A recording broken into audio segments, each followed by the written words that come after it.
Pemirsa, terima kasih Anda masih bersama kami di Ajus Pagi bersama saya Bayu Pradana dan rekan saya Yasmin Atadia. Pemirsa, bagi Anda yang baru bergabung, kami sampaikan informasi utama Anyus hari ini. Terjaring razia parkir liar. Seorang pria mengamuk saat kendaraannya akan diderek paksa oleh petugas. Aksi adu mulut mewarnai razia kendaraan tersebut. Ada undang-undangnya. Gimana kursinya lu dari sini tertulis? Sekarang saya tanya, ada tertulis nggak? Siapa yang mau nulis di sini? Saya tanya juga. Sekarang Pemilik mobil ini tak terima saat kendaraannya yang terparkir di atas saluran air di kawasan Rawasari, Cempaka Putih, Jakarta Pusat menjadi sasaran razia parkir liar. tulis pakai plat. Tulis. Dengan nada lantang, pria ini bersikeras menolak kendaraannya diderek paksa karena berdalih tidak adanya larangan tertulis di lokasi tersebut. Amukan pria ini memicu kemarahan petugas hingga aksi adu mulut dan nyaris baku hantam tak terhindarkan. Namun usahanya sia-sia karena petugas tetap menderek mobil miliknya. Belum kau lahir di sub, saya udah tahu. Kita lakukan dengan secara humanis walaupun ya kasar ya pada petugas, tetap kita lakukan secara humanis. Kita lakukan penindakan juga. Soalnya kita udah kasih rambu kayak biru tuh sebelah kanan, bukan sebelah kiri. Itu juga di saluran air. Nah, nggak ada undang-undangnya dan peraturan gubernurnya ada. Dalam razia ini, petugas berhasil menjaring 5 unit kendaraan yang parkir sembarangan. Selanjutnya, seluruh kendaraan ini dibawa ke kantor suku Dinas Perhubungan Jakarta Pusat.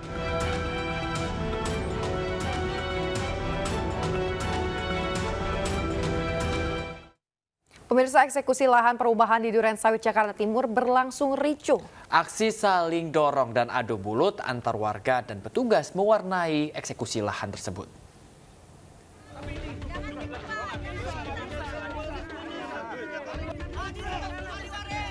Adu mulut antara warga dan petugas terjadi saat warga komplek Taman Durensawit, Jakarta Timur mengadang petugas gabungan TNI Polri, Satpol PP, dan Jurusita Pengadilan Negeri Jakarta Timur.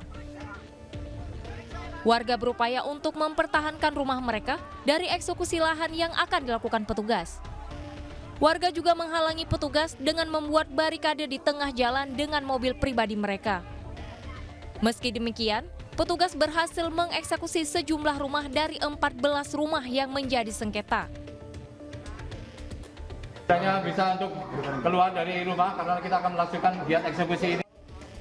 Eksekusi lahan ini mendapat perlawanan warga karena mereka mengklaim memiliki sertifikat lahan.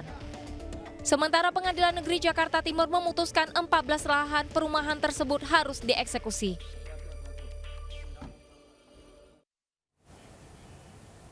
Kita ke informasi dari mancanegara, pemirsa. Pasukan relawan Ukraina di pinggiran Bakhmut terus bertahan di pinggiran Bakhmut. Rumah-rumah hancur dan desa sepi di sepanjang garis depan.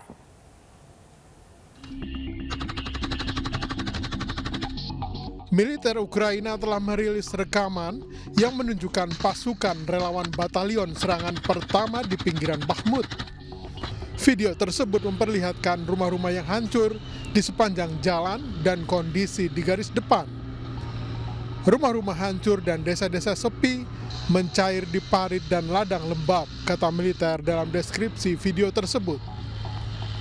Rekaman itu diunggah pada hari Kamis, tetapi The Associated Press tidak memiliki sarana untuk memverifikasi kapan atau di mana itu direkam. Batalion serangan pertama adalah unit sukarelawan dalam angkatan bersenjata Ukraina dan dibentuk selama invasi skala penuh pada tahun 2022. Pemirsa, 4 warga Palestina tewas akibat serangan tentara Israel di Jenin, tepi barat. Israel selalu beralasan warga yang tewas adalah militan.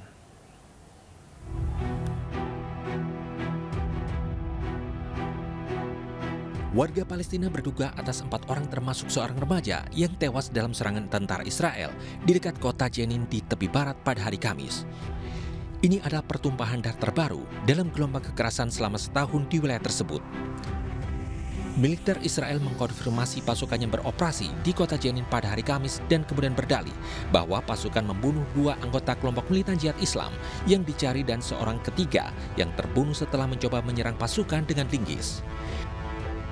Daerah tersebut dikenal sebagai kubu militan Palestina dan Israel sering melakukan serangan militer di daerah tersebut. Video amatir yang diambil oleh orang-orang di Jenin tampak menunjukkan kerumunan warga Palestina mengelilingi sebuah mobil yang diduga dibawa oleh orang-orang yang membawa pasukan Israel yang menyamar. Dalam sebuah video yang diposting di media sosial, kerumunan orang mengepung sebuah mobil dan melemparkan benda ke arahnya. Beberapa tembakan terdengar dan kerumunan mulai bubar. Kematian pada hari Kamis membuat jumlah warga Palestina yang tewas sejak awal tahun ini menjadi 83 orang karena Israel telah meningkatkan serangan penangkapan di tepi barat. Israel beralasan sebagian besar yang tewas adalah militan. Tetapi pemuda pelempar batu yang memprotes penyerangan beberapa di awal usia belasan tahun dan lainnya tidak terlibat dalam konfrontasi, termasuk 3 pria berusia di atas 60 tahun yang juga telah dibunuh.